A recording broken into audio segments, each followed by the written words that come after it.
Bago po ako magsimula ay gusto kong humingi ng paumanhin. Hindi ko po sinasadyang ternohan ng kortina ng gulgul.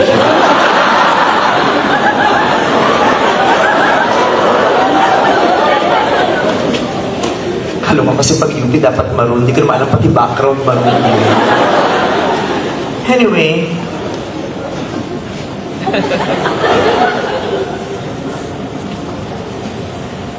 isang mapagpalayang hapon, mga binibini, ginang at ginoo, mga nagsisipagtapos na alagad ng media mula sa College of Media and Communication. Ako po, si Jose Marie Borja Visceral, ayon sa aking birth certificate. Tutoy naman sa aking ina at mga kababata, meme sa aking mga naka-naka, mother horse sa aking mga little ponies, advice ganda sa lahat ng madlang people.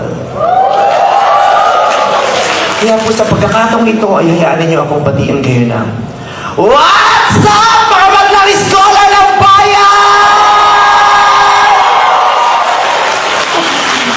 Goodness gracious! Kayo yung mga graduates ng UP!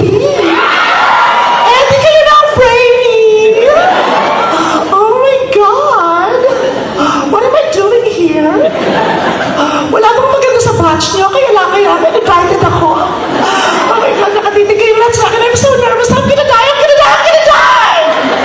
Charot. Napapagpag lang po ako ng nervous. Kinakabahan mo kasi ako talaga. Kanina pa ako nasi-stress kasi alam ko i-judge niyo ako. Dahil kilala ko mga pagkatao niyo mga taga-UP. Ang dami ko kong katrabaho sa ABS-CBN na taga-UP at lahat sila judger. So, alam ko po yan. Okay. Anyway, it is a great privilege to be back here in the University of the Philippines. I know how fulfilling it is to graduate in UP. Di niyo po na itatanong, I took up BA Political Science under the Department of Political Science at the College of Social Sciences and Philosophy. I also took up a 138-unit program that is highly focused on economic theory and mathematical statistical applications at the UP School of Economics.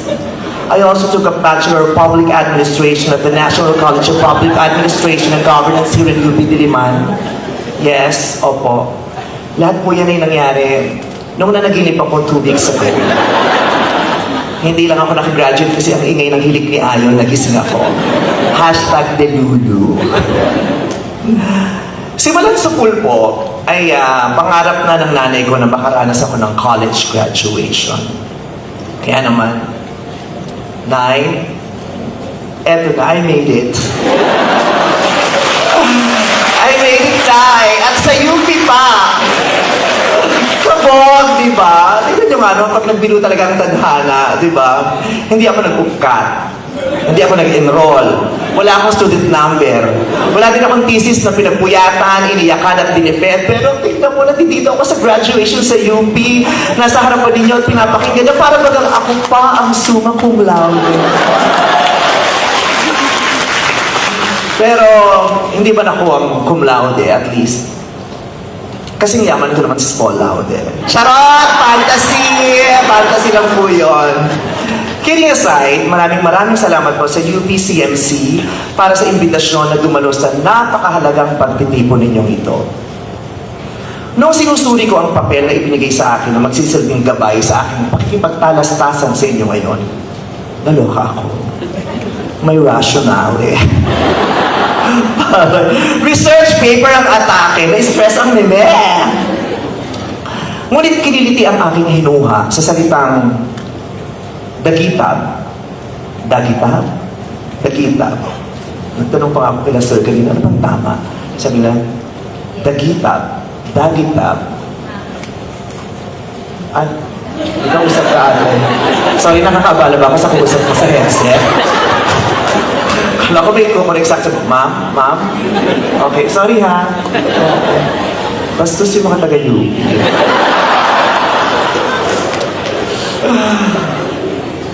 Dagitab in English, spark or electricity or electric current.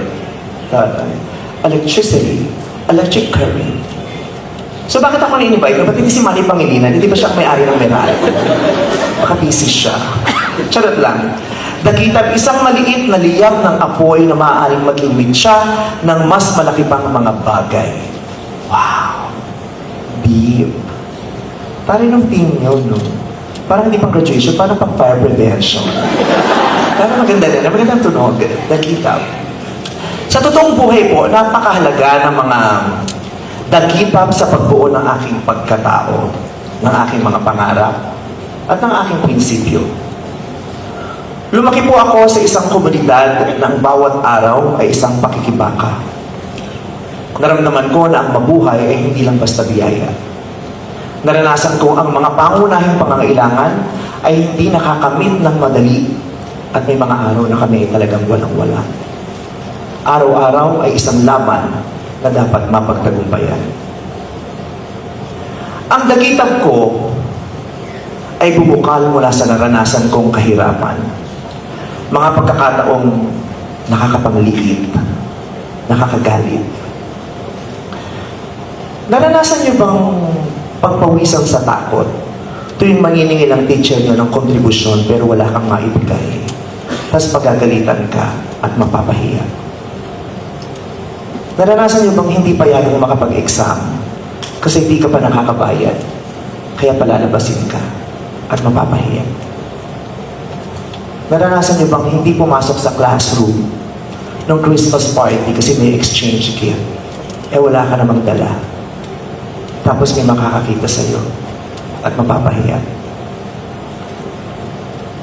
Naranasan niyo rin bang masubsob sa kalsada dahil tumalon kayo sa jeep kasi wala nang natira sa katiting mong baon para sa pamasahe, tapos may nakakita sa'yo at mapapahiya?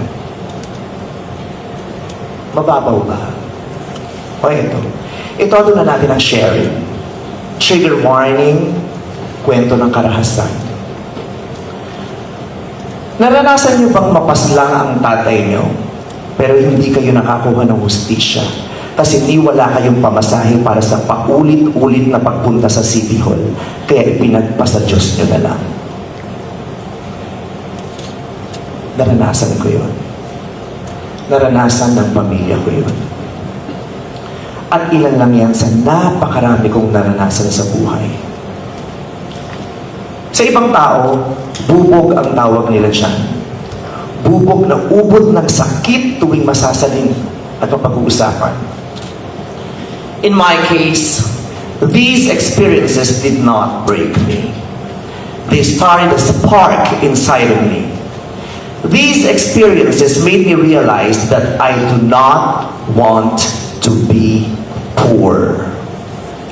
So I decided I would not continue to be poor. I knew I needed to stand up. I knew I needed to step up. I knew I needed to hustle and work very, very hard. Hindi ako sigurado kung saan at paano, pero kailangan kong magsimula. Kung ano man ang gagawin ko, kailangan kong galingan at paghusayan dahil gusto kong manalo.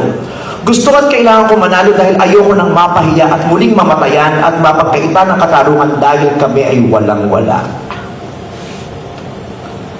Sa napakaraming pagkakataon na ibinahagi ko ang mga kwento kong ito sa aking mga palabas sa telebisyon at sa mga interview sa iba't ibang platforms. Ninais kong magbahagi ng mga piraso ng buhay ko sa mga manonood at tagapakinig sa pagbabakasakaling makapagbigay ito ng inspirasyon sa iba upang mamulat sa katotohanan sa Pilipinas ay mahirap maging mahirap. Mahirap maging mahirap. Dahil simulan sa pool tayo ay pinamumunuan ng pamahalaang walang maayos na sistema upang mapadali at mapagaan ang pamumuhay ng bawat Pilipino. Sa bansang ito, wala kang ibang aasahan kundi ang sarili mo. Amen? Napakapalad ko dahil ang kasipagan at husay ko ay pinigitan ng swerte. Maraming Pilipino ang masipag at mahusay, ngunit hindi makausad dahil mas malaki pa ang gastos kaysa sa sweldo. 600 plus may kaltas pa. Yan ang kita ng pangkaraniwang manggagawa, depende sa kung saan region ka. Pero humigit kumulang 300,000 ang sweldo ng senador na hindi pumapasok at nawawala. Nasaan ang hustisya? Sa Pilipinas, manganganib ang buhay mo kung ikaw ay magkakasakit at mapunta ka sa ospital na walang kama, walang espasyo, walang mga aparato. Kaya naman namang politiko, gamit ang pera mula sa kinaltas sa kapiranggot mong sweldo sa Singapore tatakbo pag may sakit kasi doon maganda at kumpleto ang serbisyo. Slay! Atake kung atake. Ngayon yung sabihin mo may hustisya sa bansang ito. Ilang beses man akong pinagsabihan at tinangkang pigilan. Nakakatakot man pero pinili kong ipaloob ang mga temang ito sa aking komedya at tahasang magsalita sa aking mga programa sa hangaring lumikha ito ng dakitan upang patapangin ang iba pang gising at gisingin ang mga nahihimbing at wakasan ang sistema at pamamayagpag ng mga nang-aabuso at lalong nagpapahirap sa mahirap ng buhay ng mga Pilipino. Gamit ang komedya at ang pinahiram na plataforma, maaaring magbukas ng diskusyon at magpalayog at magpadaloy ng iba't ibang opinyon. Gaya na lamang sa Miss Q&A. Do you watch Miss Q&A? Oh, dahil bakla. Gaya na lamang sa Miss Q&A, minsan kong naitanong, sino ang mas mabilis lumipad? Si Superman o si Saldico? Kung ikaw si Darna, malulunok mo pa ba ang bato? Sa simula ay maaaring nakakatawa. Ang di nila alam, pailalim kong ipinapaalala sa kanila na hanggang ngayon ay marami pa rin hindi nasisingil sa mga kasalanan nilang ginawa. Ilan pa lang ang nakukulong. Malaya pa din ang mga utak ng korupsyon. Tama? Hindi ko mapapayagang lumamlam ang galit ng mga tao at tuluyang makalimutan ang mga mahalagang isyu na pilit tinatakpan ng iba't ibang usapin na likha ng mga nagmamanipula ng naratibo. Dahil sa gitna ng ingay at kaguluhan, sa pagbulungtot ng lipunang napapalibutan ng diskriminasyon, opresyon at disinformasyon, ng mga lingkod bayang nagnanakaw sa taong bayan, ng sistemang sumubok sa prangkisa ng aking network na kumitil sa maraming kabuhayan at karapatan ng malayang pamamahayag, doon ko higit na naunawaan ang aking saysay ay higit pa sa pagpapatawa, sapagkat ang mikroponong tangan ng aking kamay ay ang aking kapangyarihan. At kaakibat nito ang pananagutan ko sa aking mga taga-subaybay, ang tamang paggamit sa aking boses at plataforma. Magpapatawa at papalakpakan, pero kakalampagin din ang sistema. Gaganap ng iba't ibang papel sa pelikula, pero magsisilbi ring panimulang puwersa na hamon sa nakasanayan. Noon, ang mga bakla nasa gilid o nasa likod ng bida o nasa likod ng kamera. Ngayon yung bakla nasa gitna na dahil siya na ang bida.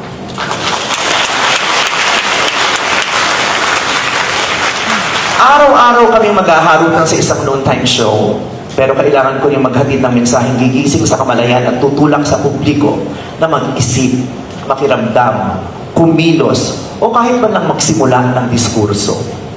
Kailangan kong magpahiram ng boses ko sa mga hindi nakakapagsalita at hindi makasigaw upang ang dakitab, nananahan at pinag-apoy sa aking isipan at damdamin ay maipasa ko sa marami, lalong-lalo na sa inyo, mga kabataan.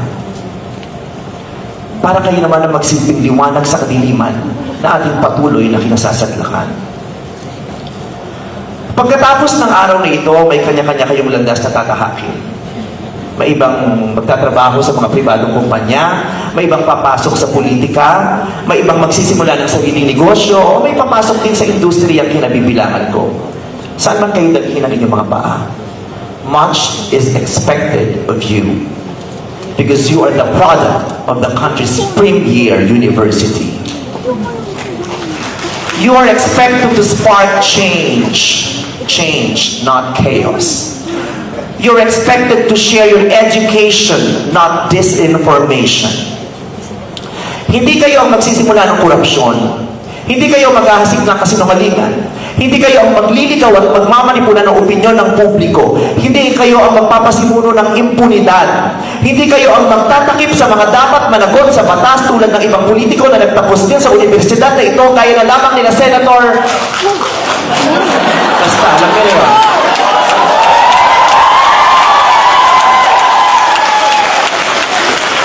Sige nito sana kaya lang parang may nakita akong pulang ilaw sa loob ko. Galing ito. Ano? Sir, maayos bang security po dito? Thank you. Thank you very much.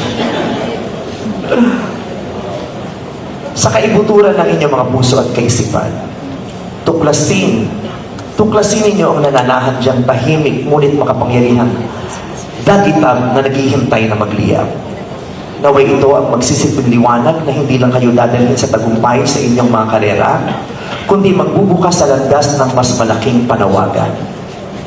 Ang puluin ng dangal at husay, ang bayan, ang mundo, at ang henerasyon ninyo sa paraang alam at kaya ninyo. Malabot ko kayong pinapati sa inyong pagtatapos. Mabuhay ang pag-asa ng bayan. Mabuhay kayo ng mga scholar ng bayan. Magandang hapon.